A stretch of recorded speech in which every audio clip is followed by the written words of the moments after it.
आहिल शाह अपने पजारों को साइड पर लगाता, रात के वक्त ठंडी हवा का मजा लेता फुटपाथ पर चल रहा था। तभी उसकी नजर एक 10-12 साल बच्ची पर पड़ी, जो कि गजरे बेच रही थी। वो चलता हुआ उसके पास आया और उसके साथ ही बैठ गया। उस लड़की ने झिझक कर अपने दुपट्टे को सही किया और मोहतात निगाहों से इर्द गिर्द देखा। गजरे क्यों बेचती हो? आहिल शाह ने पूछा तो उस बच्ची ने अपनी स्याह आंखों से उसे देखा। क्योंकि इससे पैसे मिलते हैं और इससे मेरे घर का खाना पकता है, वो सर झुकाए हुए बोली थी। पढ़ती नहीं हो? आहिल शाह ने पूछा। पढ़ती हूँ, सरकारी स्कूल में, मगर पहले बाबा घर के राशन के लिए मजदूरी करते थे। अब मुझे आना पड़ता है क्योंकि मेरे बाबा अल्लाह के पास चले गए हैं ना। तो मेरी अम्मा और छोटा भाई मेरी जिम्मेदारी है और उनको भूख लगती है और मुझे भी। और चाची हमें खाने को नहीं देती। वो सर झुकाए आहिस्ता से बोली। तो ये प्रॉब्लम है। क्यूट कर, चलो आज से एक डील करते हैं। मैं तुमसे सारे गजरे रोज खरीदा करूंगा, ठीक है ना? वो मुस्कुरा कर बोला। सच? वो एक्साइटेड लहजे में बोली। बिल्कुल सच। लेकिन उसके साथ साथ तुम्हें मुझसे वादा करना होगा कि तुम अपनी पढ़ाई पर पूरी तवज्जो दोगी और जितने भी पैसे दूंगा वो सारे के सारे तुम लोगी। उसके सर पर हाथ रखते हुए बोला था। Thank you. उसने कहते हुए अपने सारे गजरे शॉपर में डालकर उसकी तरफ बढ़ा दिए। आहिल शाह ने हजार हजार के उसे 5 नोट दिए तो वह हैरानी से उसे दिखने लगी। इतने सारे?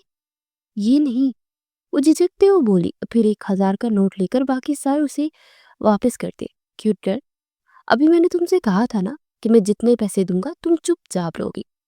वो रोते हुए अंदाज में बोला और फिर शॉपर में से 2 गजरे निकालकर उसके हाथ में पहनाने लगा। वो लड़की आंखों में हैरत भरे तासुरात लिए उस अपालू के मुजस्समे को देख रही थी। वो महज 12 साल की थी तो बस हैरान ही हो सकती थी। शायद उसकी जगह कोई और होता तो इस हसीन इंसान की एक झलक पर दीवाना हो जाता। तुम्हारा नाम क्या है? बिया। वो जवाबन आहिस्ता से बोली। चलो अपने पैसे समेटो और निकलो यहाँ से। वो उठते हुए बोला। नहीं, मैं ये सारे पैसे नहीं लूंगी। मेरी माँ कहती है सिर्फ अपनी हक हलाल की कमाई लेनी चाहिए और इसी में अल्लाह बरकत रखता है, और मैं सिर्फ वही लूंगी। और फिर हमें सिर्फ एक ही टाइम का खाना ही तो खाना है। इतने पैसों का क्या करेंगे? वो सर झुकाए हुए बोली थी। आहिर शाह को अब की बाहर हैरानी हुई। किसी चीज की तमन्ना ही नहीं थी उसे, कोई दौलत का लालच ही नहीं था। शायद बच्ची थी, अभी उसे पैसे की वैल्यू का मालूम नहीं था। बात तो अच्छी की है। खैर, तुम्हारी इज्जत नफ्स को कोई ठेस नहीं पहुंचाऊंगा। मैं ये पैसे रख लेता हूँ, लेकिन कल से मैं इसी टाइम आऊंगा, अपने गजरे लेकर जाऊंगा। आहिल शाह ने कहा, फिर वो उठकर चला गया। फिर यूं ही दिन गुजरते जा रहे थे। आहिल शाह आता, गजरे लेता, उससे ढेरों बातें करता और चला जाता। और एक दिन इस बिया नामी लड़की ने उससे ये पूछा कि वो गजरे किसके लिए लेकर जाता है। तो उसके चेहरे पर एक चमक सी उभर आई। अपनी भाभी जान के लिए। आहिल शाह के चेहरे पर एक मीठी सी मुस्कुराहट थी। उनको मिलते हुए 6 महीने हो चुके थे। आज वो बहुत चुपचाप सा था। आपको क्या हुआ है? मेरे भैया भाभी मुझे हाई स्टडी के लिए बाहर भेज रहे हैं। ये तो बहुत अच्छी बात है। बिया को न जाने उसका जाने का सुनकर बुरा क्यों लगा था, मगर वो खुद पर काबू पाते हुए जल्दी से बोली। कहाँ अच्छी बात है? मैं अपने भैया भाभी जान के बगैर कुछ नहीं कर सकता, मगर मेरी अप्पिया कहती है कि बस आओ तो जाना पड़ेगा। वो मुंह लटका कर बोला। फिर कुछ देर के बाद बैठने के बाद वो वापस चला गया और वो उस दिन आखिरी बार उससे मिलने आया था। फिर दोबारा कभी मिलने नहीं आया। मिया रोज वहां फूल बेचकर वापस पलटती, मगर उसकी निगाहें आज भी आहिल शाह को तलाश करती थी। बिया घर पहुंची तो रेहान सामने आते उसका रास्ता रोक गया। क्या बदतमीजी है ये? तुम्हारी माँ ने देख लिया ना तो फिर से इल्जाम लगाने आ जाएंगी। कल जो कुछ हुआ उसके बाद भी तुम्हें चैन नहीं है क्या? वो तलख लहजे में बोली थी। मैं बहुत शर्मिंदा हूँ। अभी ने जो कुछ भी कल तुम्हारे यहाँ जाकर कहा उसके लिए। रेहान ने अपने हाथ मसलते हुए कहा। तुम्हारे अफसोस करने से क्या होगा रेहान? तुमने मुझे अपने पीछे लगाया था ना। तुमने मुझे कहा था ना कि तुम मुझे पसंद करते हो, मगर जब कल चच्ची को रिश्ता लेने का बेचा तुमने, ऊपर तो वो आकर ऊंची ऊंची आवाज पर मुझ पर बहतान लगाने लगी। मैंने तो तुमसे नहीं कहा था कि मैं तुमसे शादी करना चाहती हूँ। तुमने ही कहा था कि तुम मुझसे शादी करना चाहते हो, और मैंने तुमसे क्या कहा कि अगर करना चाहते हो तो रिश्ता भेजो। अगर तुम अपनी माँ को मना नहीं सकते थे तो तुम्हें प्यार करने का भी कोई हक नहीं। तुम अभी से मेरे लिए कोई स्टैंड नहीं ले सकते तो बाद में क्या करोगे? वो चबा चबा कर बोलती जा रही थी। मैं उन्हें मना लूंगा और हमेशा तुम्हारा साथ दूंगा। प्लीज एक बार मुझ पर यकीन कर लो। उसका हाथ थामते हुए बोला तो एक झटके से अपना हाथ छुड़वाते सीढ़ियों की जाने पड़ गई। मेरी एक बात तो सुन लो, वो झिंझला कर बोला। रेहान अंदर से चाची की चिंगारती हुई आवाज आई तो तेजी से बात को बीच में ही छोड़ते हुए अंदर की जाने पड़ गया। अभी यह तलख मुस्कुराहट से ऊपर सीढ़ियां चढ़कर पहुंची तो उसका 14 साला भाई रवि वहां चारपाई पर बैठा अपनी पढ़ाई कर रहा था, और माँ वहां बने किचन में सालन बना रही थी। आपी, वो सर ने कहा कि अगर मेरी फीस इस महीने के आखिर तक जमा नहीं हुई तो मैं मैट्रिक के पेपर नहीं दे पाऊंगा, वो आहिस्ता से बोला। तभी यह उसके बाल बिखेरते हुए पास बैठी। फिक्र मत करो, एडवांस पे ले लूंगी, मेरी नौकरी लग गई है। वो जल्दी से बोली। अच्छा बाकी क्या नौकरी करनी है और तनख्वाह कितनी मिलेगी? उसकी माँ ने पास आकर पूछा। वो एक टीचर की नौकरी मिली है और बस वहां जाकर बच्चों को पढ़ाना है, और 15-16 हजार ही देंगे, वो आहिस्ता से बोली। इतनी थोड़ी तनख्वाह में क्या होगा? उसकी माँ ने अफसुर्दा अंदाज में कहा। अम्मी, अभी थोड़ी है तो क्या हुआ, आहिस्ता आहिस्ता बढ़ जाएगी। फिर आप भी जानती है ना, मैंने सिर्फ इंटर ही की है, और इतनी पढ़ाई वाली को ऐसी नौकरी मिलना भी बहुत बड़ी बात होती है, वो जल्दी से बोली थी। चलो ठीक है, उसकी माँ ने कहा और फिर दोबारा किचन की जाने बढ़ गई थी। वो बहुत जल्दी उसे कमरे में आई और अपने हाथों की लकीरों को देखने लगी। आई एम सॉरी माँ, मैं आपसे झूठ बोल रही हूँ कि मैं एक स्कूल में टीचिंग करूँगी, मगर मुझे ये करना ही होगा क्योंकि प्राइवेट स्कूल में सिर्फ 4-5 हजार रुपये ही मिल रहे हैं और इतने में गुजारा नहीं होता। इसीलिए ये मैंने कदम उठाया है। वो तसव्वुर में उनसे मुखातिब हुई थी। फिर अगले दिन वो सुबह सुबह उठी। तैयार होने के बाद वो बाहर से रिक्शा करवाकर एक होटल के सामने पहुंची। वहां मौजूद स्टाफ रूम में पहुंची तो उसकी दोस्त निदा वहां पहले से ही मौजूद थी। जल्दी से यूनिफॉर्म चेंज कर लो, दरअसल एक बहुत बड़ा बिजनेसमैन है, वो आ रहा है यहाँ पर। सर ने कहा है कि किसी किस्म की कोई भी कोताही नहीं होनी चाहिए। उस शख्स की बहुत अहम मीटिंग है। निदा ने उसे इंस्ट्रक्शन दी तो जल्दी जल्दी से अपना हाथ चलाने लगी। आज पहला दिन था। वो काफी डरी हुई भी थी। कुछ देर के बाद वो निदा के साथ भी उस शख्स के कमरे में कॉफी पहुंचाने के लिए पहुंची और दरवाजा नॉक किया तो अंदर से एक बच्चे के रोने की आवाज आ रही थी। कौन है? अंदर से उस शख्स की आवाज सुनाई दी। रूम सर्विस, निदा ने पुकारा तो साथ ही दरवाजा खुल गया। वो अंदर दाखिल हुई तो वो शख्स दूसरी तरफ भूखे एक बच्चे को कंधे से लगाए फोन सुन रहा था। फिर जैसे ही वो पलटा तो अबिया उसे देखकर एकदम चौंक गई, मगर जल्दी ही वो अपने तासुरात पर काबू पा चुकी थी। निदा जल्दी सी कॉफी बनाकर उस शख्स की तरफ ले गई थी और वो चुपचाप एक साइड पर खड़ी बर्तन ख्वामख्वाह सेट किए जा रही थी। बच्चे ने तो कसम खा रखी थी कि आज चुप नहीं होना। प्लीज बाबू चुप हो जाओ ना, इतना तंग मत करो बाबा को, बोला तो बिया की आंखों में नमी सी महसूस हुई। फिर वो धीरे से चलती पास आई और गौर से उस शख्स को देखा था जिसकी आंखों के आगे स्याह हल्के पड़े हुए थे, जो बता रहे थे कि वो कई रातों से ठीक से सो भी नहीं पाया। सर, इसे मुझे दीजिए। हरगिज नहीं, तुम लोग बच्चे की केयर नहीं कर सकते हो और ऐसे ही नंबर बनाने के लिए आ जाते हो, वो तड़क कर बोला। उसके अंदाज पर बिया को गुस्सा तो बहुत आया, मगर वो खुद पर काबू पा गई। सर एक बार आप दे तो दीजिए, आप कॉफी पी लीजिए, तब तक तुम बच्चे को संभाल लूंगी, वो बोली तो उसने मुतजब से अंदाज में उसे देखा। अच्छा ठीक है, लेकिन बच्चे को लेकर कहीं नहीं तुम जाओगी, इधर मेरे सामने ही बैठे रहना, वो जल्दी से बोला। अबिया ने उस बच्चे को कंधे से लगाया और उसे थपथपाते हुए लोरी गुनगुनाने लगी, और राहल उसकी आवाज सुनकर थमसा गया। उसकी आवाज का एक कमाल था कि वो बच्चा उसके कंधे से लगकर सो चुका था। अबिया ने उसे आहिस्ता से सामने बेड पर लिटाया और उसकी गिर्द तकिए लगाते हुए वो मुड़ी तो आहिल शाह उसे ही दिख रहा था। थैंक यू सो मच, ये आपका मुआवजा, उसने अपने बटुए में से 5 हजार का नोट निकाल कर उसकी तरफ बढ़ाते हुए कहा। सॉरी सर, हर चीज़ की कीमत नहीं होती है, और माफ़ कीजिएगा, मैंने आपसे पैसे लेने के इरादे से ये सब नहीं किया था। उस बार तेजु बोली और फिर पैसे ही इग्नोर करते हुए वो बाहर निकल गई। निदा भी तेजी से उसके पीछे भागी थी। अरे तुम पागल हो, ले लेती पैसे, हम दोनों आधे आधे कर लेते, निदा ने उसे गड़कते हुए कहा था। प्लीज निदा, मैं ऐसे ही पैसे क्यों लूं? मेरी उनके साथ कोई डील नहीं हुई है।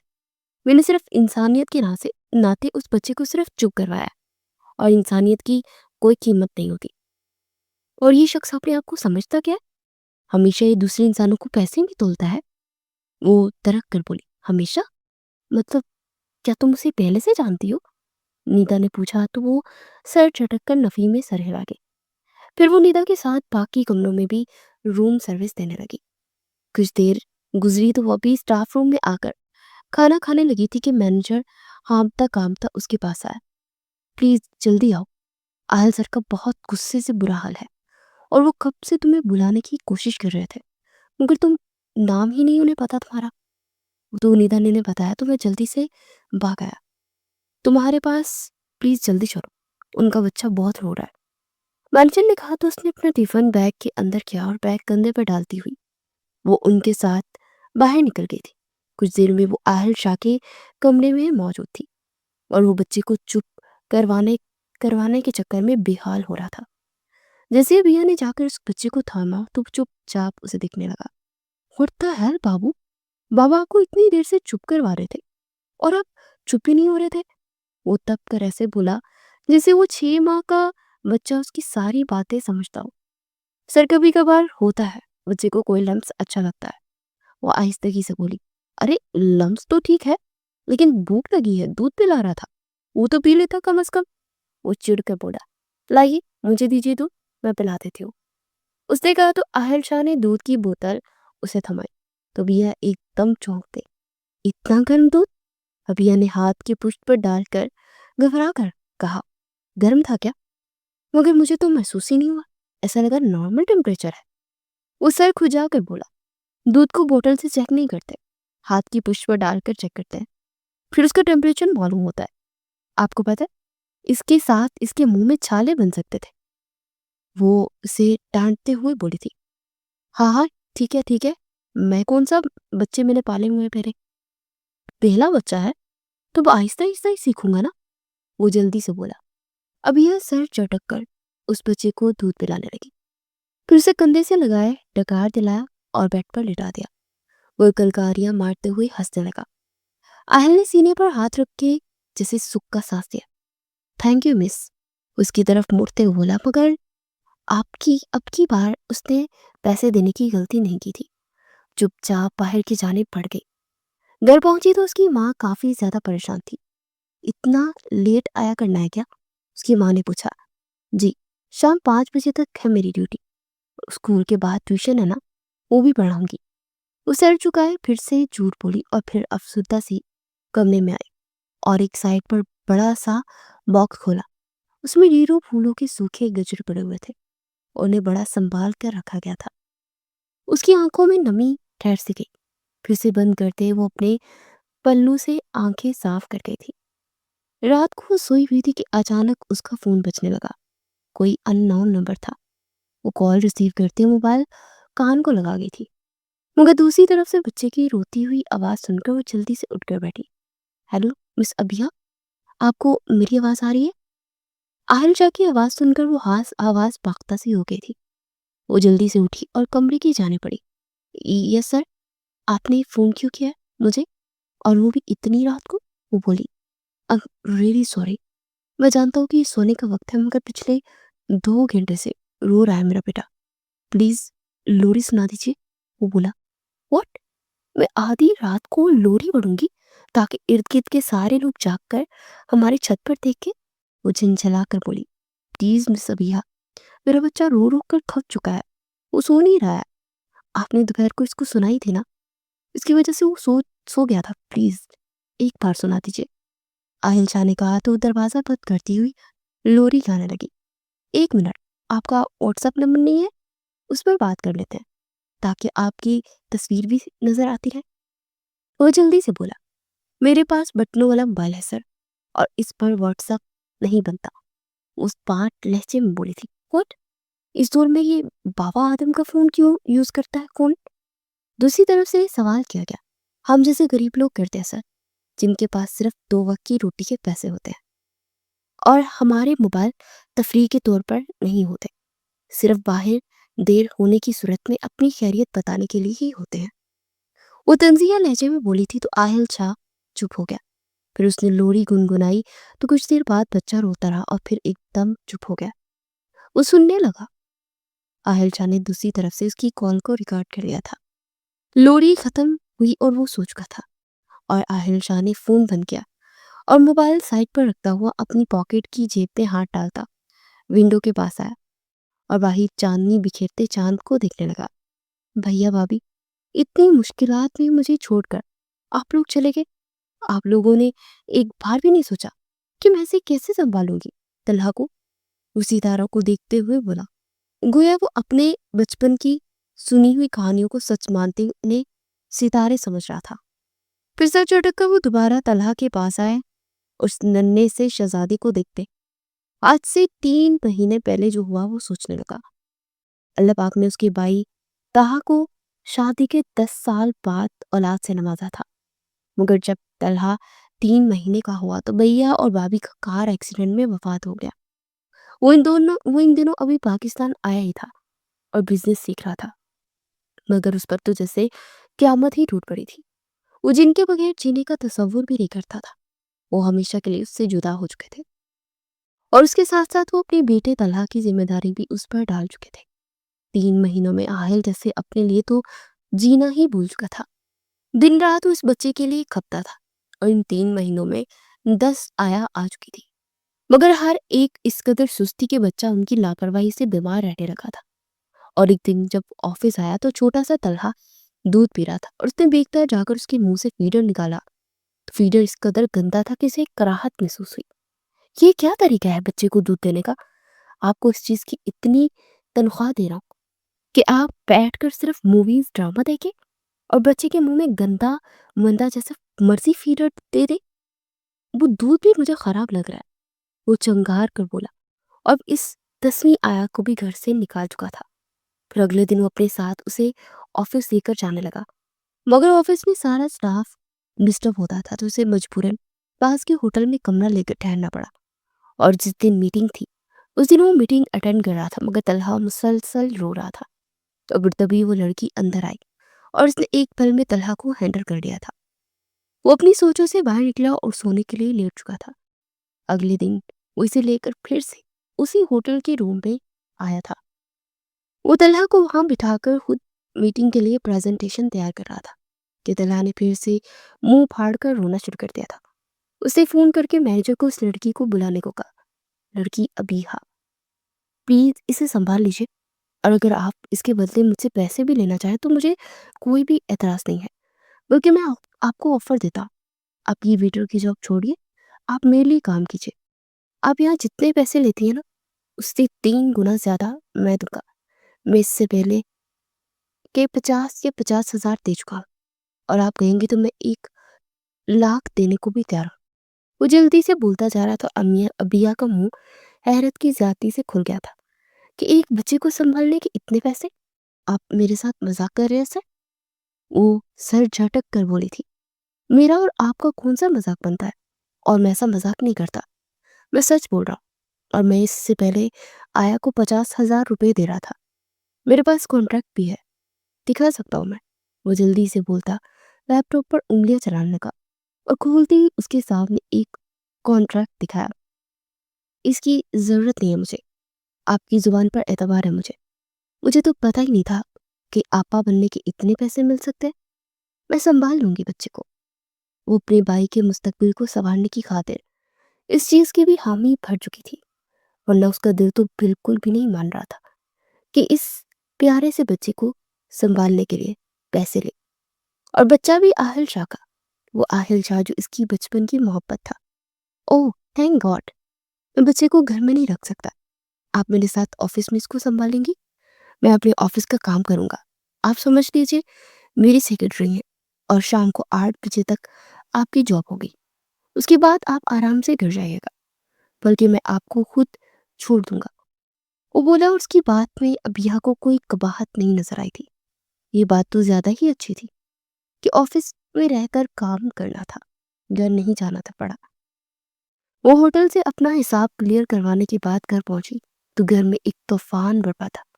रेहान ने फिर से अपने रिश्ते की बात की थी और चच्ची वहां सहन में गड़ी खड़ी उसे गालियां दे रही थी। क्या हो रहा है ये सब? उसे संजीदगी से पूछा। लो, आ गई आवारागर्दी करके, जिसके आने का कोई पता ही नहीं है। इससे मेरा बेटा शादी करना चाहता है। न जाने क्यों से काम करती फिर रही है ये। चची ने हमेशा की तरह जहर उगला था। मैंने आपसे आपके मामलात में कभी दखल नहीं दिया है चची, तो आप भी मेरे मामलात से दूर रहिए। और मुझे अपने घर को चलाने के लिए कुछ ना कुछ तो करना है ना। पहली बार थोड़ी कर रही हूँ, बहुत छोटी उम्र से करना शुरू किया है। वो तलक लहजे में बोली। और बहन, तू जो मर्जी करो, मुझे कोई परवाह नहीं है, मगर मेरे पागल बेटे को आपने से आजाद करने का क्या लेगी तुम? चची ने गुस्से से कहा। उसे सर झुकाए रेहान को देखा। आपके बेटे को मैं बहुत पहले ही आजाद कर चुकी। आपके बेटे ने खुद शादी की ख्वाहिश की थी, तो मैंने कहा था कि ठीक है, अगर आप मानती हैं तो भेज दो रिश्ता। लेकिन अब मैं खुद ही आपके बेटे से शादी नहीं करना चाहती। जो आप मेरे लिए लड़ नहीं सकता, वो कल क्या मेरे लिए स्टैंड लेगा? आप अपने बेटे की जहां मर्जी शादी करें, मुझे कोई एतराज नहीं है। वो इत्मीनान से बोली और फिर सीढ़ियां चढ़ती हुई ऊपर की जाने बढ़ गई थी। अगले दिन वो मामूल के मुताबिक घर से निकली थी और इस बार होटल की बजाय उसका रुख शाह इंडस्ट्री की तरफ था। वो जब वहां पहुंची तो अभी तक आहिल शाह नहीं पहुंचा था। रिसेप्शन पर मौजूद लड़की ने उसे नागवारी से देखा। आपकी अपॉइंटमेंट है? वो तरक कर बोली। मुझे जॉब के लिए बुलाया सर ने, और आप इन्हें बता दीजिए कि मिस अभी आई है। वो तरक कर बोली तो रिसेप्शनिस्ट मुंह में ही बड़बड़ाती हुई अपने काम में लग चुकी थी। उसके 2-3 बार कहने के बाद उसने आहिल शाह से उसकी बात नहीं करवाई थी और उसके खुद के मोबाइल में बैलेंस भी नहीं था कि वो इसे कॉल कर सकती। वो एक साइड से जाकर बैठ चुकी थी। काफी देर के बाद आहिल शाह अंदर दाखिल हुआ और उसने कैरी में तलहा को लिटा दिया था और सीधा अपने रूम में आ गया और आते ही अपनी रिसेप्शनिस्ट को बुलाकर उसके साथ अपनी मीटिंग डिस्कस करने लगा, जिसमें उसे 1 घंटा लग चुका था। वो बाहर गुस्से से जैसे जलते हुए तवे पर बैठी हुई थी। फिर वो गुस्से से उठी और इजाजत के दहाड़ से दरवाजा खोलती ही अंदर आई थी। समझती क्या आप खुद को? जब आपको जरूरत नहीं थी तो मुझे बुलाने की तुकी नहीं बनती थी। एक तो आपने मेरी जॉब छुड़वा दी और ऊपर से मिलने के लिए टाइम भी नहीं दिया। बस, बहुत हो गया। आप अपनी जॉब अपने पास रखिए। आइंदा से अगर मुझे फोन किया तो याद रखिएगा, मुंह तोड़ दूंगी मैं। वो गुस्से से फट पड़ी थी। आहिल शाह हड़बड़ाकर उठ खड़ा हुआ। आई एम सॉरी, मुझे नहीं पता था कि आप बाहर आकर बैठी हैं। मुझे लगा कि अभी आपने आना है। वजाहत पेश करते हुए कहने लगा। मैं सुबह 8 बजे के करीब आकर बैठी हूँ। 11 बज रहे हैं, ये कोई आने का वक्त है? जरा नजर रख लिया करें। आपकी मैडम साहिबा से बोला है कि आपसे बात करवा दे, मगर इसने के तो मिजाज ही नहीं मिलते। इतना गंदा और घटिया स्टाफ रखा हुआ है। वो बोलती जा रही थी और आहिल शाह बार बार उसे माफी मांग रहा था। रिसेप्शनिस्ट हैरानी से उसे दिख रही थी। जिसका बॉस कभी किसी के लिए आगे झुका नहीं था, वो किसी लड़की से माफी नहीं मांग सकता था। अच्छा प्लीज, यहाँ बैठो, मैं इन सब की अच्छे से ही खबर लूंगा। जाओ, जाकर ठंडा पानी लेकर आओ। वो इसे कंधों से थाम कर बिठाते हुए दांत पीस कर उस लड़की से बोला तो वो बाहर निकल गई। आई एम रियली सॉरी, मुझे ध्यान ही नहीं था कि मैं स्टाफ को तुम्हारे बारे में बता सकूं। मुझे यही था कि तुम थोड़ा सा लेट आओगी। वो जल्दी से बोली। वो सर झटक कर रह गई थी। छोड़ के तो नहीं जाओगी ना? वो उम्मीद भरे लहजे में पूछने लगा। तो सर नफी में हिलाती हुई उठकर तलहा के पास आई और वो इसे देखते ही अपनी किलकारियां मारने लगा था और वो मुस्कुराकर उसके नन्हे नन्हे हाथों को चूमती उससे बातें करने लगी। आहिल शाह मुतमईन सा होकर अपने काम में मसरूफ हो चुका था।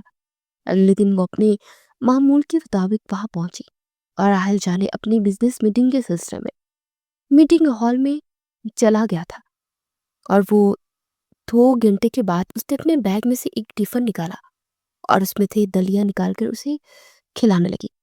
ये क्या कर रही हो? आयशा के चिल्लाने पर वो हड़बड़ा कर मुड़ी। उफ अल्लाह, आपने तो डरा ही दिया मुझे। दलिया खिला रही हो? वो सर झटक कर बोली। तुम्हारा दिमाग खराब हो गया है? वो अभी सिर्फ इस साथ माँ का है और मैं इसे सिर्फ एक सिरलेट देता हूँ, वो भी एक टाइम। वो मुंह बना कर बोला, सर 6-7 माह का हो जाए तो उसे थोड़ा बहुत खुराक देना चाहिए, जैसे फ्रूट्स वगैरह मैश करके। उसके अलावा ये दलिया बहुत अच्छा होता है। और आपने ज़रूर कंपनी की प्रोडक्ट्स यूज़ की होंगी। ये सिर्फ 100-150 का आटा है और कितनी बार में बन जाता है। इत्मीनान से बोलती आहिल शाह को गुस्सा दिला गई थी। उसने गुस्से से उसके हाथ से बाउल थाम कर बास्केट में फेंक दिया। व्हाट द हेल, तुम्हें समझ नहीं आ रही मैं क्या बकवास कर रहा हूँ? और मेरे लिए मेरे बच्चे से ज़्यादा इम्पोर्टेंट नहीं है कुछ। ये मेरे बच्चे और तुम्हारी हिम्मत कैसे हुई अपने घर का गंदा बना हुआ खाना मेरे बच्चे को देने की? आहिल शाह की आखिरी बात पर वो तो जिसे सुन हो गई थी। वो भी यकीनी से उसे देखने लगी। कहना क्या चाहते हैं आप? सब लोग गंदे बर्तन में खाना खाते हैं? यह हमारा किचन वॉशरूम के अंदर बना हुआ है। यहाँ पर हम लोग पाकी नापाकी का ख्याल नहीं रखते। गरीब है, इसका ये मतलब नहीं है कि हम लोग गंदे हैं। मेरी माँ कभी सिर से दुपट्टा उतारने तक नहीं जाती थी। यही काम मैंने उनसे सीखा है। आप अमीर है तो क्या इसका ये मतलब नहीं कि आप हमें हकारत की निगाह से देखें? मगर उसने कहा कि चलो आजकल चेंज करके देखती हूँ मैं, कल कुछ और चेंज करके देखूंगी। मगर कुछ लोग होते हैं जो दूसरों का एहसान मानने की बजाय उस पर इल्ज़ाम लगाने लगते हैं। बाहर में जाइए आप, मैं इस 2 टके की नौकरी को लात मारती हूँ। संभालिएगा अपने बच्चे को खुद ही। वो बोलती चली गई थी और फिर अपनी स्याह आंखों को दुपट्टे के पल्लू से साफ करती। वहां से अपना बैग उठाकर बिना कोई बात के तेजी से वहां से निकल गई। आहिल शाह सर झटक कर रह गया। फिर अगले 2-3 दिन वो जैसे तलहा के साथ पागल हो चुका था। आज भी वो नढाल से सर झुकाए बैठा हुआ था। जिसका दोस्त राहेल उसके पास आया। मैं तो कहता हूँ शादी कर ले किसी ऐसी लड़की से जो तलहा को माँ का प्यार दे सके। राहेल ने उसे ये मशवरा दिया। नहीं यार, मैं शादी कैसे कर सकता हूँ, और कोई किसी के बच्चे को नहीं संभालता, और मैं नहीं चाहता कि तलहा के साथ कोई बुरा सलूक हो। अभी तो मेरा मसला ये है कि खाता ही नहीं है कुछ भी। सिरलैक वगैरह और फ्रूट स्मैश करके वो सब देकर देख लिया है, मगर वो मुंह ही नहीं लगा रहा। अपना माथा मसलते हुए बोला था, कभी कभार बच्चे मीठा नहीं खाते, मेरी वाइफ उन्हें नमकीन चीज़ें बना कर देती है, जैसे दलिया वगैरह हो गया। उसके अलावा खिचड़ी वगैरह। तो इस तरह की चीज़ें बच्चे आराम से खा लेते हैं, क्योंकि बाज़ बच्चों को मीठा पसंद नहीं होता। अब हम बड़े लोग भी तो मीठा नहीं पसंद करते ना। बाज़ औक़ात तो ऐसे बच्चों का भी दिल नहीं करता। कुछ नमकीन वगैरह बना कर खिला, जैसे पतली सी खिचड़ी बना दो नमक डालकर। राहेल ने मशवरा दिया। उसकी बात सुनकर बेख्तियार आहिल ने बीहा के बारे में सोचा। फिर सर झटक कर वो उठा और मोबाइल से निकाल कर खिचड़ी बनाने का तरीका देखने लगा, और अपने घर के शेफ से भी खिचड़ी का पूछा। मगर वो खिचड़ी बनाना ही नहीं जानता था। उसने नेट से निकाल कर खिचड़ी बनाई, मगर तलहा को बिल्कुल पसंद ना आई, और भूख की वजह से वो मुसलसल रोए जा रहा था। और अब तो दूध भी नहीं पी रहा था, और इतने दिनों से ज़्यादा दूध पीने की वजह से शायद उसकी गैस हो चुकी थी। वो जो इतने दिन से ये सोच चुका था कि अबीहा को नहीं बुलाएगा। तलहा के रोने पर उसने अपने इरादे को तोड़ते उसे फ़ोन मिलाया। मिस अबीहा, आप मेरे घर आ सकती हैं? दूसरी तरफ से फ़ोन पिक करते ही वो बोला, बिल्कुल नहीं। वो तड़क कर बोली, प्लीज़ तलहा के लिए, वो बहुत बेचैन है, उसकी तबीयत नहीं है ठीक। प्लीज़ आप आ जाए, वो रोए जा रहा है और सुबह से मोशन भी लगे हुए हैं। आहिल शाह ने इल्तिजाई अंदाज में कहा। तो दूसरी तरफ वो एक पल के लिए चुप हो गई। मैं कल आ जाऊंगी, आहिस्ता से बोली। नहीं प्लीज़ अभी आ जाओ, मैं ड्राइवर को भेज देता हूँ, वो तुम्हें तुम्हारे घर से पिक कर लेगा। वो जल्दी से बोला, ईशा का टाइम हो रहा है सर, और मैं इस टाइम घर से बाहर नहीं निकलती। वो जल्दी से बोली थी। वो रो रो कर नडाल है, प्लीज़ अगर वो तुम्हारा बच्चा होता तो तुम भी ऐसे ही कहती। मैं उसे रोते हुए नहीं देख सकता। আহিल शाह का लहजा न चाहते हुए भी भीग गया था और अबीहा को भी साफ महसूस हो रहा था। जी ठीक है, मैं आ जाती हूँ। वो हमेशा की तरह नरम पड़ चुकी थी। फिर फोन बंद करते ही वो उठी और अपने कपड़े चेंज करके बाहर आ गई और उसकी माँ ने हैरानी से उसे देखा। अरे, इस टाइम कहाँ जा रही हो? अम्मी, मैं ना एक जॉब तलाश कर रही थी तो मुझे मिल गई है और मुझे देर सवेर हो जाया करेगी और फिक्र न करे, मैं आ जाऊंगी। वो जल्दी से बोली थी। रहने दे, तू कोई ज़रूरत नहीं है। पता है तेरे बारे में क्या क्या बातें बनाती फिरती है तेरी चाची।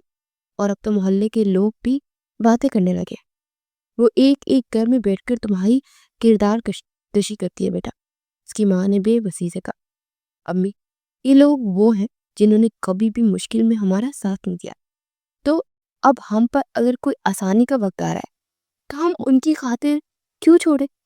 मैं चाहती हूँ मेरा भाई पढ़ लिख कर बहुत बड़ा ऑफिसर बने और उसके लिए मैं कुछ भी करूँगी। आप फिक्र मत कीजिएगा। मुझे देर भी होगी तो वहाँ से मुझे मेरे बॉस घर छोड़ देंगे। वो कहती हुई अपनी चादर लेकर सीढ़ियाँ उतरती नीचे आई तो रेहान सामने ही खड़ा था और इसे सरासर इग्नोर करती बाहर निकली। कुछ ही दूर गई थी कि रेहान बाइक लेकर उसके पास आया। कहाँ जा रही है इस वक्त? मुझे बता देती, मैं ले आता जो भी लाना था। रेहान ने उसके पास खड़े होते हुए कहा था। उसकी किसी भी बात का जवाब दिए बिना रिक्शे को हाथ देती उसमें बैठकर चले गए। रेहान वही खड़ा उड़ती हुई धूल में उसे देख रहा था। वो जब शाह मेंशन पहुंची तो मुलाजमा उसे लेकर सीधी कमरे में आई तो इस कदर आलीशान घर को देखकर ही शॉक्ड रह गई थी। मुलाजमा के साथ আহিल शाह के कमरे में आई तो वो तलहा को चुप करवाते हुए बेहाल हो चुका था। उसके आते ही আহিल ने जल्दी से उसकी गोद में तलहा को डाला मगर तलहा मुसलसल रोता ही जा रहा था। उसके पेट में तो बहुत गैस है, मुझे लग रहा है इसके पेट में दर्द है। वो जल्दी से बोली। हाँ शायद, वो इसकी कब्ज हुई है ना। वो सर खुजा कर बोला। अच्छा, आप फिक्र नहीं कर रहे, मैं अपनी अम्मी से पूछती हूँ कि कब्ज के लिए क्या करें। उसने कहा और फिर घर के नंबर पर कॉल करके उसे सारी तफसील ले ली और फिर वो सारी टेक्निक उस पर आजमाने लगी तो कुछ देर में वो पुरसुकून होकर सो चुका था। वो आपने बोला था ना कि बच्चा नमक वाली चीज़ पसंद करता है, बाज़ औक़ात तो कुछ बना दीजिए, मैं सुबह इसे खिला दूंगा। उठ कर जाने लगी तो आयल ने सर घुमाते हुए कहा। जी ठीक है, आप मुझे किचन का पता दे दीजिए, मैं बना देती हूँ। बल्कि मैं आपको तरीका बता देती हूँ, वो बोली और फिर उसके साथ किचन में आई और पूरा किचन उलट पुलट हुआ पड़ा था। इतने खूबसूरत किचन का ये हाल देखकर वो अफसोस से बस सर हिला गई थी। सच कहते हैं, औरत के बिना घर बिखर जाता। शाजिया, ये सब क्या है? तुमने किचन को समेटा नहीं है क्या? वो दहाड़ा। वो साहिब जी, मेरी तबीयत नहीं ठीक थी तो इसीलिए। वो शर्मिंदा से बोली। हद होती है किसी चीज की। यहाँ ऊपर से लेकर नीचे तक सबके सब बिगड़न में है। हमारे शेफ साहब हैं तो उनको खिचड़ी नहीं बनाने आती और तुम ठीक से किचन तक नहीं साफ कर सकती। वो तब कर बोला था। प्लीज मुझे सारी चीजें दे दीजिए, मुझे घर जाना है, मेरी माँ इंतजार कर रही होंगी। वो बेजारी से बोली। फिर मुलाजमा ने उसे सारी चीजें निकाल कर दी थी। उसे चावल भिगोने के बाद मुलाजमा के साथ मिलकर किचन साफ किया और फिर खिचड़ी बनाने के बाद वो ड्राइवर के साथ घर वापस आ गई थी। रूटीन के मुताबिक वो हर रोज सुबह सुबह ही ऑफिस जाकर तलहा को संभाल लेती थी और उसके बाद वो আহিल के साथ उसके घर आकर तलहा को सुलाने के बाद 8-9 बजे के करीब घर पहुंचती थी। उसे 1 महीना हो चुका था और तलहा की सेहत भी अब काफी ज्यादा बेहतर हो गई थी और उसे देखते ही वो खुशियों से किलकारियां मारता था। वो आज संडे होने की वजह से शाम मेंशन पहुंची तो उसे कुछ फ्लू हो रहा था। उसने मास्क पहन रखा था और इसी तरह वो तलहा को संभाल रही थी। जुकाम से उसके सर में इस कदर दर्द था और साथ कुछ बुखार सा भी फील हो रहा था। वो तलहा को सुलाकर सोफे पर लेट गई। कब उसकी आंख लगी उसे पता ही न चला। আহিल अपना काम करने के बाद तलहा को देखने के लिए कमरे में आया तो वो सोया हुआ था। उसके दोनों तरफ तकिए रखे हुए थे। उसे जैसे ही गर्दन घुमाकर देखा तो सोफे पर सोई अबीहा को देखकर चौंक गया। फिर वो धीरे से चलता हुआ उसके करीब आया तो उसके चेहरे पर अभी भी एक मास्क लगा हुआ था उसने हाथ बढ़ाकर उस मास्क को उतारा तो वो हड़बड़ा कर उठकर बैठ गई। उसकी आंखें काफी ज्यादा सुर्ख थी। आप ठीक है अभी? हाँ, उसने पूछते साथ ही उसके माथे को भी हाथ लगाकर छुआ तो वो तपता हुआ महसूस हुआ। अरे, आपको तो बुखार है। अगर अगर बुखार था तो आप छुट्टी कर लेती, वो बोला तो उसने अपनी निगाहें उठाकर उसकी जाने देखा तो आहल का दिल जैसे उन स्याह आंखों में डूब कर उभरा था। माए कभी छुट्टियां नहीं करती सर, वो सर झुकाते हुए बोली तो आहल साकित रह गया। आप उसकी माँ नहीं है, जस्ट आई है। वो नागवारी से बोला तो फीकी सी मुस्कुराहट से देखने लगी। आपके कहने से क्या हो रहा है? तला तो मुझे अपनी माँ ही समझता है ना। वो मुझे देखकर ऐसे ही खिल उठता है जैसे अपनी माँ को देख लिया। वो बेख्तियार बोली, स्टॉप इट मिस अबिहा। अगर आपको लग रहा है कि मैं आपकी बातों की वजह से आपसे शादी करूंगा और आप इस घर की मालकिन बन जाएंगी तो ये आपकी खाम ख्याली है। अपनी हद में रहना सीखिए। वो सर्द लहजे में बोला तो बिया जैसे सुन से पड़ गई। आपने ऐसा सोच भी कैसे लिया कि मैं ऐसी बात का सोच सकती हूँ? मैंने आपसे कहा कि मैंने ऐसा कभी सोचा है? वो गुस्से से चिल्लाई। तो और क्या था इस बात का मतलब? उम्मीद लगा कर बैठी है ना कि आपसे मैं शादी कर बैठूंगा इस बच्चे की खातिर। तो ऐसा बिल्कुल नहीं होगा। वो फिर से बोला तो बिया एक झटके से उठ खड़ी हुई। मैं आपको बताती चलूं कि मुझे ऐसा कोई शौक भी नहीं है और यहाँ मैं सिर्फ तलहा की वजह से आती है। और मैं आपको एक और इतला देता हूं, मेरी मंगनी हो चुकी है और बहुत जल्द शादी है मेरी। वो चबा कर बोलती अपना बैग उठाकर वहां से निकलने लगी, मगर नकाहत और बुखार की वजह से चक्कर आ गया। वो एकदम गिरने लगी तो आहिल ने जल्दी से उसे थाम कर सीधा करना चाहा तो सर झटक कर खुद को छुड़ाने लगी, मगर उसकी आंखें बंद होते ही चली गई। वो बेहोश आहिल की बाहों में झूल चुकी थी। Abiha, what happened? वो बेचैन सा होकर उसका रुखसार थपथपाने लगा। फिर से अपनी बाहों में उठाकर वो जल्दी से बाहर की जाने पड़ा और मुलाजमा को तलहा के पास भेजकर वो अबीहा को लेकर अस्पताल पहुंचा। डॉक्टर ने बताया कि शायद सारा दिन कुछ ना खाने की वजह से और बुखार की वजह से बेहोशी हो चुकी है और बीपी भी उसका काफी ज्यादा लो था। दो पिछले दो पिछले घंटे से वो कॉरिडोर में इधर से उधर टहल रहा था। उसे होश आने के बाद उसे घर ड्रॉप करके गया। घर पहुंचा तो तलहा ने पूरा घर सर पर उठा रखा था। बमुश्किल उसको चुप करवाया था। बड़ी मुश्किल से जैसे तैसे रात गुजरी और अगले दिन उसने सुबह उठते उसे नाश्ता कराया और फिर ड्राइंग रूम में लेकर बैठा ही था कि अबीहा अंदर दाखिल हुई। एक मिनट, वही रुक जाए मिस अबीहा, उसने पुकार कर कहा और फिर मुलाजमा के साथ तलहा को ऊपर कमरे में भेज दिया। वो आज एक मास्क लगाए हुए थी। जब आप बीमार थी तो जरूरत क्या थी आने की? मेरा ख्याल है आपको घर जाकर आराम करना चाहिए। मैं ड्राइवर से कहता हूँ कि आपको घर छोड़ दे। वो जल्दी से बोला, सीधा कही कि आपको लगता है कि मेरा जुकाम तलहा को लग जाएगा। आपकी वहम का कोई इलाज नहीं है। ठीक है, मैं मानती हूँ कि लगता है, लेकिन मैं भी इस बात को समझती। मैंने कल से तलहा को बगैर मास्क के हाथ भी नहीं लगाया और बार बार हैंड वॉश कर रही हूँ।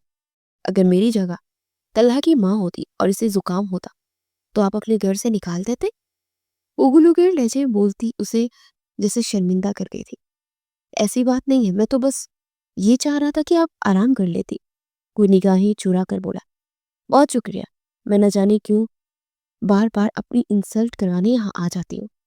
आइंदा आइंदा से नहीं आऊंगी। जहाँ मेरी बीमारी के दिनों में इसे संभाल सकते हैं वहाँ आम दिनों में भी आप संभाल लीजिएगा। आज के बाद मैं नहीं आऊंगी। वो तलख लहजे में बोली और फिर चुपचाप वापस पलट गई। फिर आहिल के फोन करने के बावजूद वो दोबारा नहीं आई थी। आहिल सारा दिन पागलों की तरह उसके साथ लगा रहता, मगर तलहा ने तो कसम खा रखी थी कि उसे चैन का सांस नहीं लेने देना। वो आज भी उसके साथ सारा दिन थक चुका था। फिर रात को घर आया तो उसे सुलाना इतना मुश्किल हो चुका था कि आहिल ने झिंझिलाकर उसे एक थप्पड़ दे मारा, जिसके बाद वो मजीद रोने लगा और यूं ही रोते रोते सो गया। अभी यह उदास सी ना जाने क्या सोच रही थी। कुछ देर गुजरी तो चची रेहान समेत ऊपर आई। उनके हाथ में मिठाई का डिब्बा भी था। बस मेरा रेहान बाज ही नहीं आ रहा। मैंने भी सोचा जब मैं अपने बेटे की खुशी अब देखनी है तो बस रिश्ता लेकर आई हूँ। चाची ने मिठास बड़े लहजे में कहा। वो इनके अंदाज पर हैरान ही हो गई थी। मगर कुछ देर के बाद बिल्ली थैले से बाहर आ चुकी थी। तुमने ना एक बात करनी थी, वो तुम नौकरी ना छोड़ो। अरे आजकल तो मियाँ बीवी साथ मिलकर करे तो फिर ही कुछ बनता। तुम्हारी नौकरी बहुत अच्छी जगह लगी है, तो करती रहो। और हाँ, तुम्हारे पास 50,000 हैं तो मुझे दे दो, वो रेहान की दुकान में डलवाने थे। चची ने कहा तो उसने लपेट ली। फिर चुपचाप उठकर उसने ताले में से 50,000 निकाल कर, जो कि उसकी आधी तनख्वाह थी, 2 दिन पहले ही आहिल ने अपने ड्राइवर के हाथ पैसे भेजे थे और चची के सामने दिए थे, तो इसलिए रवैया आज चेंज हो चुका था। चची तो ऐसे दुआएं देती हुई चली गई और साथ में तारीफों के पुल भी बांध रही थी। और वो फिर से अफसरदा सी न जाने चांद सितारों में क्या दिख रही थी। मैंने बहुत मुश्किल से अम्मा को मनाया, तो तुम दोबारा से नौकरी शुरू कर लो प्लीज, हमारी मोहब्बत की खातिर। रेहान ने कहा तो उसका दिल चाहा कि कह दे, कौन सा मनाया था। चाची को तो इन चंद पैसों ने मनाया था जो इनकी आंखों के सामने उसे मिले थे। मुझे अगर फोन आया तो मैं दोबारा नौकरी कर दूंगी, वरना मैं अपनी इज्जत नफ्स को दांव पर नहीं लगा सकती। उस पहाड़ लहजे में बोली और फिर कमरे से जाकर सोने के लिए लेट गई थी। मगर नींद कहाँ आनी थी। एक पल के लिए वो तलहा को बोल ही नहीं पा रही थी। वो इस वक्त भी बेआवाज आंसू से रो रही थी कि उसके मोबाइल पर रिंग होने लगी। उसने नंबर देखा तो आहिल शाह का था। बिना किसी देरी के वो जल्दी से कॉल अटेंड करती, मोबाइल कान को लगा के। हेलो मिस अबिहा, प्लीज मुझे आपसे बहुत जरूरी बात करनी है। आप सुन रही है ना मेरी बात? दूसरी तरफ से वो बेकरारी से बोला था और बिया की एक सिसके निकली। आप रो रही हैं बिया? आहिल शाह ने तड़प कर पूछा। नहीं सर, आपको जो भी कहना है जल्दी कहिए, वो अपने लहजे को हमवार बनाते हुए बोली। मगर लहजे में गुली नमी और दूसरी तरफ आहिल शाह को साफ साफ महसूस हुई थी। तलहा बहुत बीमार है, उसे हॉस्पिटल लेकर आया। सुबह से उसे फीवर था और अब एकदम से वॉमिटिंग और मोशन स्टार्ट हो चुके हैं। बिल्कुल भी होश में नहीं है वो, आहिल शाह ने कहा। तो घबरा कर जल्दी से उठकर बैठ गई। मैं आती हूँ, आप हॉस्पिटल का एड्रेस भेज दें, वो जल्दी से बोली। दूसरी तरफ आहिल ने एड्रेस बताया तो तेजी से नीचे उतरी और रेहान के साथ हॉस्पिटल पहुंची। वो जब वहां पहुंची तो आहिल शाह तलहा के पास ही रूम में बैठा हुआ था और उसे ड्रिप लगी थी। वो नन्हे से बच्चे को यूं देखकर अबिहा को रोना आने लगा। वो आहिल से उसके बारे में पूछने लगी, साथ ही वो इसके हाथ को बार बार चूमे भी जा रही थी। अबिहा घर कब तक जाना है? रेहान ने पास आकर पूछा तो आहिल ने चौंक कर उसकी तरफ देखा। ये कौन है? आहिल ने पूछा। ये मेरे मंगेतर हैं, रेहान उस पार्ट एजेम बोली तो आहिल को न जाने क्यों हसद सा महसूस हो। रेहान तुम घर जा, मुझे यहीं पर रहना है। रात को जब तक तला ठीक नहीं हो जाता मैं यहाँ से कहीं नहीं जाऊंगी। उसने कहा तो रेहान लब बेच के पूरे हक से उसका हाथ पकड़कर बाहर ले आया और वहां खड़ा आहिल शाह गुस्से से मुट्ठियां बीत गया था। ये क्या कर रही हो तुम? इस तरह रहना मुनासिब लगता है क्या? रेहान ने झिंझला कर पूछा। तुम शायद भूल रहे हो मेरा रिश्ता किस वजह से तय हुआ है। चची ने ये रिश्ता इसीलिए कबूल किया ना कि मैं इतनी अच्छी जॉब करती हूँ और मेरी जॉब का ये हिस्सा है। अगर तुम कहते हो तो मैं चलती हूँ साथ तुम्हारे और छोड़ देती हूँ ये जॉब, फिर हमारी मंगनी भी टूट जाएगी, जो अभी कुछ घंटों पहले ही हुई है। वो तड़क कर बोली तो रेहान के तने हुए आसाब जैसे ढीले पड़ गए थे। चलो ठीक है, तुम्हारी खातिर तो मैं कुछ भी कर जाऊं। वो इसकी रुखसार को जैसे आहिस्ते से छूते हुए मुस्कुरा कर बोला। और ये मंजर शीशे के पार से उन्हें देखते आहिल को एक नजर नहीं पाया था। रेहान उसे छोड़कर जा चुका था और वो वापस कमरे में आकर स्टूल पर बैठी बस तलहा को ही देख रही थी। और वो सोफे पर बैठा आहिल शाह मोबाइल पर देखते हुए साथ साथ उस पर भी निगाह डाल रहा था। अगले दिन शाम तक तलहा को छुट्टी हो चुकी थी और वो उसे लेकर घर आई। पर तलहा उसके साथ काफी ज्यादा रिलैक्स था और उसकी गोद से उठने का नाम ही नहीं ले रहा था। कुछ पूछना था आपसे? क्या पूछ सकता हूँ? आहिल ने उसके पास बैठते हुए पूछा था। आपको मुझसे इजाजत लेने की क्या जरूरत है? पूछी, वो इत्मीनान से बोली। आपकी शादी आपके कजन से पसंद से हो रही है क्या? आपको उससे क्या लेना देना? अबिया ने उसके सवाल के जवाब में उल्टा सवाल किया। नहीं मतलब अमूमन मिडिल क्लास घरानों में पसंद की शादी नहीं होती ना, तो इसीलिए मैंने पूछा। मेरा तो पता नहीं, मोहब्बत करती हूँ या नहीं, मुझे नहीं मालूम, मगर वो मुझसे मोहब्बत का दावा करता है। और मैंने सुना था कि जो आपसे मोहब्बत करता है उसका हाथ थामने में एक पल नहीं लगाना चाहिए, क्योंकि जो आपसे मोहब्बत करता है ना, वो आपके लिए कुछ भी कर सकता है। और यही मोहब्बत की सबसे बड़ी खुशी होती है कि वो आहिस्ता से बोली, लेकिन मुझे तो नहीं लगा कि वो आपसे मोहब्बत करता है। कल मैंने सुना जो आपने कहा, शायद आपकी इतनी अच्छी पे की वजह से वो आपके रिश्ते को एक्सेप्ट किया गया है, जो आपको इसके बगैर पाने की हिम्मत नहीं रखता था। वो आपसे मोहब्बत कैसे कर सकता है? जो मोहब्बत करते हैं ना, वो सबसे लड़ जाते हैं और अपनी मोहब्बत को पाकर रहते हैं। वो गंभीर लहजे में बोला, ये सिर्फ फिल्मी बातें हैं, हकीकत में ऐसा कुछ नहीं होता। मैं बहुत हकीकत पसंद हूँ। मुझे नहीं लगता कि मेरी जिंदगी में कोई ऐसा आएगा। हमारी जिंदगी में कोई आता भी है ना, तो हमसे सिर्फ दिल बहलाने के लिए। वो सर तासुरात से बोलती जा रही थी। आहल शाह उसे हैरानी से देख रहा था। मेरा मशवरा मानिए तो आप उससे शादी मत कीजिएगा, क्योंकि जो इंसान आपको बिना शर्त के अपना नहीं सकता, आपके लिए कभी भी स्टैंड नहीं लेगा। आहल ने संजीदगी से कहा, आपके मशवरे का बहुत शुक्रिया। मुझे अपना अच्छा बुरा अच्छे से मालूम है। वो तलख लहजे में बोले, हमेशा इतना कड़वा ही क्यों बोलती हो, और खास तौर पर मेरे साथ? मुझे तो कभी कभी ऐसा फील होता है कि जैसे मैंने तुम्हारा कुछ चुरा लिया है। अगर ऐसी बात है तो तुम कह सकती हो। वो आपसे तुम पर आ चुका था। आपको मुझसे फ्री होने की कोई जरूरत नहीं है, और ना ही मैं अपने दुख और सुख किसी के साथ शेयर करती हूँ। वो निगाहें चुरा कर बोली, अगर ऐसी बात है तो ये बात मेरी आंखों में देख कर कहिए। न जाने ये आंखें मुझे ऐसे क्यों महसूस करवाती है कि मुझसे कुछ कहना चाहती है। कोई शिकवा, कोई शिकायत अगर है तो बता दीजिए। वो हल्का सा मुस्कुरा कर बोला, और मुस्कुराते उसके बाएं रुखसार में एक भंवर सा उबर कर गायब हो गया। अभी ने जल्दी से नजरें चुराई। फिर फोन आने की वजह से आहिल शाह उठकर बाहर निकल गया, और वो तलहा के साथ मुस्कुराते हुए बातें करने लगी, और वो इसकी बातें सुनकर किलकारियां मार रहा था। शाम को रेहान उसे लेने आया था, और वो लोग घर पहुंचे। चाची ने शाम को आते ही शादी की तारीख रखने की बात की, और फिर इसी महीने के आखिर पर उसकी रुखसती थी। वो जैसे ये सुनकर गुमसुम सी हो चुकी थी। अगले दिन मामूल के मुताबिक वो जब शाह पैलेस पहुंची, तो आहिल शाह तलहा को लेकर बैठा हुआ था। आप इसे खिला पिलाकर इत्मीनान से फ्रेश कर दीजिए, मैं भी फ्रेश होकर ऑफिस से के लिए निकलने वाला हूँ। वो उठते हुए बोला था, क्योंकि आज मैं साथ ऑफिस नहीं जाऊंगी। वो जल्दी से बोली, नहीं, उसकी कोई जरूरत नहीं है। जी, कि है आपके मेरे से ज्यादा अच्छे से तलहा का ख्याल रख सकती है। वो बोलती हुई वहां से पलट गया। नाश्ते के बाद आहिल अपने ऑफिस चला गया, मगर ध्यान उसका घर में ही था। न जाने उसको अबिहा का वजूद इतना अच्छा क्यों लगने लगा था। दिल चाहता था कि बस उसे ही देखता रहे। सुबह से न जाने कितनी बार वो मुलाजमा के नंबर पर वीडियो कॉल करके तलहा को देखने के बहाने उसे भी देख चुका था। वो दोपहर में घर नहीं आता था, और आज भी इख्तियार वो घर चला आया। लाउंज में सन्नाटा था। मुलाजमा वहां बैठी टीवी देख रही थी। उसे देखते ही वो हड़बड़ा कर उठ खड़ी। साहिब जी, आप इस टाइम? हाँ, वो तलहा को देखने आया था। मिस अबिहा कहाँ है? उसने पूछा। जी, वो तलहा बाबा के सोने का टाइम हुआ था ना, तो वो अभी खाना वगैरह खिलाकर उसे लेकर गई है कमरे में।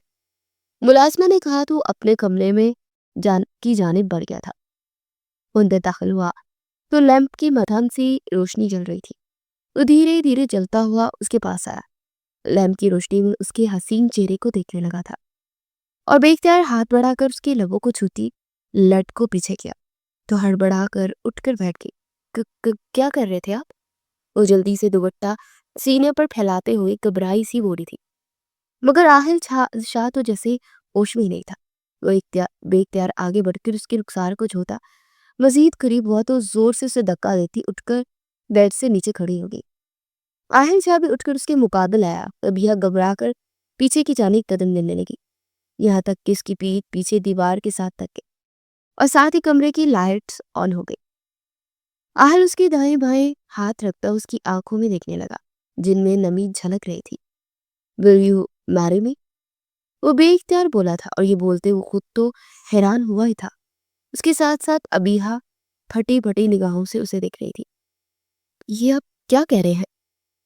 पीछे हटिए, मुझे आपसे कोई बात नहीं करनी। उसके सीने पर हाथ रखे उसे पीछे धकेलते हुए बोली थी। फिर इससे पहले कि आहिल शाह कुछ और कहता, वो भागती हुई कमरे से निकलती चली गई थी। ओ गॉड, ये क्या कर दिया मैंने? वो अपने बाल मुट्ठियों में जकड़े हुए बड़बड़ाया था। फिर वो जल्दी से बाहर निकला और बिहा को तलाश करता हुआ लाउंज में आया। तो मुलाजमा के पास बैठी थी। शाइस्ता, आप जाइए यहाँ से, मुझे अबिया से कुछ बात करनी है। वो संजीदगी से बोला तो अबिहा फक चेहरे से उसे देखने लगी। मुलाजमा जल्दी से उठकर वहां से चली गई थी। वो चलता हुआ उसके पास आकर बैठ गया। मैंने जो कुछ भी कहा है वो मजाक नहीं है, एक बार इस बारे में जरूर सोचना। वो संजीदगी से बोला तो बिहा ने नागवारी से उसे देखते हुए कहा, आप मर्द कितने बेवफा होते हैं ना। बीवी को फोत हुआ भी कुछ अरसा नहीं होगा और आपने दूसरी शादी के बारे में सोच भी लिया। पहले आप किसी को ट्रस्ट नहीं करते थे अपने बेटे को लेकर, अब मुझ पर एकदम से इतना ट्रस्ट करने लगे। न जाने आप लोगों के दिल में इतनी जल्दी ये बदल कैसे आ जाता। वो गुस्से से बोलती जा रही थी और वो कुछ बोलने के लिए अपने लब पा कर रहा था, मगर उसकी बोलने की स्पीड इतनी तेज थी कि वो कुछ बोल ही नहीं पा रहा था। एक बार मेरी भी तसल्ली से बात सुन लो, वो झिनझिना कर बोला, मुझे कुछ नहीं सुनना। आपको शादी करनी है ना तो किसी और से कर लीजिए और अपने बेटे की बीवी बनाकर ले आइएगा, मगर मैं किसी ऐसे इंसान से शादी नहीं कर सकती जो कि पहले से शादीशुदा हो। आज से मेरा जॉब से रिजाइन समझिए, अल्लाह हाफिज। वो तब कर बोलती वहां से निकलती चल गई। अजीब लड़की है, क्या बोल रही थी और मुझे कुछ बोलने ही नहीं दिया। हैरत के बाद बात ये है कि इतना इसे गुस्सा क्यों आ रहा था। वो रोड़ी के नीचे हाथ रखते हुए बड़बड़ाते हुए सोचे जा रहा था। मैं बताऊं साहिब जी, मुलाजमा ने पास आकर कहा तो सवालिया निगाहों से उसे देखने लगा। मुझे मुझे कहना तो नहीं चाहिए, मगर लड़की का दिल टूटा हुआ है ना, इसलिए ऐसी है। किसी लड़के को चाहती थी बचपन से, मुझे बताया उसने बातों बातों में कि उसकी मोहब्बत था। हर रोज वो इससे फूल लेने आता था और सारे के सारे गजरे खरीद लेता था अपनी भाभी के लिए और ढेरों बातें करता था उनके बारे में। और जो गजरे खरीदता था ना, उनमें से 2 उसे पहना देता था। 12 साल की थी तब वो। और फिर वो शख्स पढ़ाई के सिलसिले में दूसरे शहर चला गया। दोबारा जब मिला तो उसने ना पहचाना। उसे ना कुछ कभी मिलने की ख्वाहिश भी ना थी। तो शादी करके अपनी गृहस्थी बिसा ली थी उसने। उसने मुझे कहा कि आप ही कभी किसी से दिल नहीं लगाना चाहिए और कच्ची उम्र की मोहब्बत तो बहुत ही खतरनाक होती है। मैंने इस उम्र में मोहब्बत की जब मेरी गुड़िया गुड्डों से खेलने की उम्र थी। मुलाजमा बोलती जा रही थी और वो बेयकीनी से उसे देखता जा रहा था। उसके चेहरे पर एक धीमी सी मुस्कुराहट तैरने लगी। ओह, तो इसीलिए नाराज है वो मोहतरमा। आपको पता है शाइस्ता कि वो शख्स कौन था? वो मुस्कुराते हुए पूछने लगा। ना साहिब जी, ये तो नहीं बताया उसने। मुलाजमा ने इत्मीनान से कहा। वो मैं था शाइस्ता। मैं अपनी भाभी जान के लिए उससे गजरे खरीदा करता था और उनमें से 2 उसे भी पहना कर आता था। आहिल शाह ने कहा तो शाइस्ता की आंखें हैरत की ज्यादती से फट गई। हाय अल्लाह साहिब जी, तो मतलब वो आपके बारे में बातें कर रही थी। उसने तो ना जाने आपके बारे में क्या क्या सोच रखा है। वो तो आपको शादीशुदा समझती है। मुलाजमा जल्दी से बोली तो धीमी सी मुस्कुराहट के साथ मुस्कुरा दिया। फिक्र मत कीजिए, जा जल्दी इसकी गलतफहमी दूर कर दूंगा। वो कहते हुए उठा और फिर अपने कमरे की जानिब बढ़ गया था। अगले 2-3 दिन उसकी मसरूफियत में गुजरे थे। तीसरे दिन वो शाइस्ता को लेकर अबीहा का हाथ मांगने उसके घर जाने वाला था। अबीहा इन 3 दिनों में तल्हा को बहुत याद कर रही थी। कई बार दिल चाहा कि एक बार फोन करके उसके बारे में पूछ ले, मगर अना आड़े आ रही थी और उसे पता नहीं क्यों गुस्सा भी था और अफसोस भी हो रहा था कि रिश्ता ठुकरा क्यों दिया।